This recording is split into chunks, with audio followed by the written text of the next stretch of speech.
chọc hữu gì chọc hữu làng ra hi alun tar na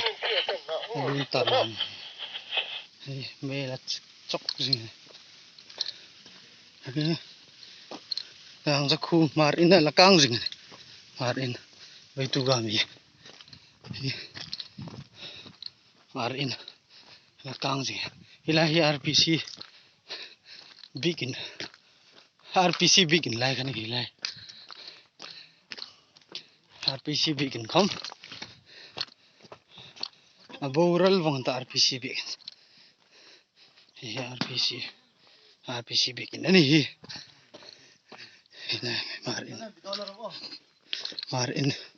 marin hai này no misi man lang marin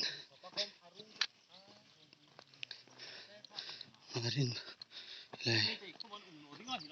hilai uchang hai in kali chola tam lak ai kang mo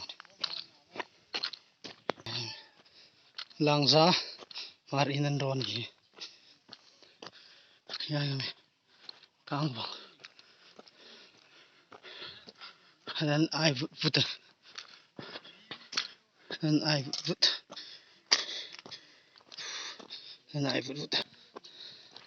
ai sẽ bị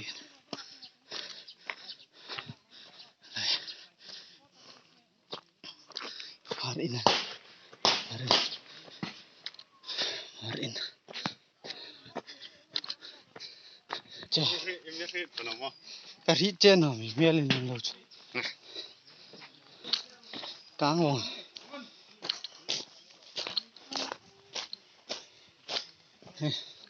hai xe bị cái xuống hai xe bị Independent Church of India bị cái này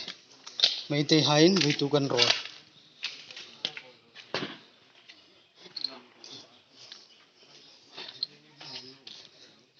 căng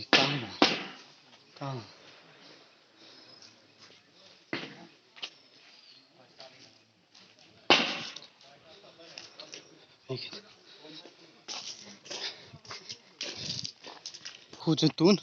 hệ lạc kiến nọc đá chú hình này in nó căng bằng hay này ngay không chỉ lại bụng gì tuổi in nó căng vội in lại in nó căng vội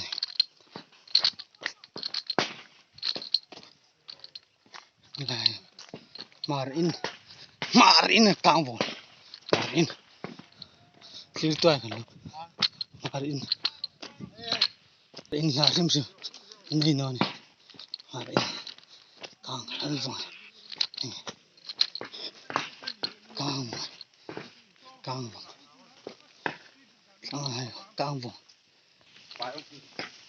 căng vội này tôi mình là chọc hum mình căng lang ra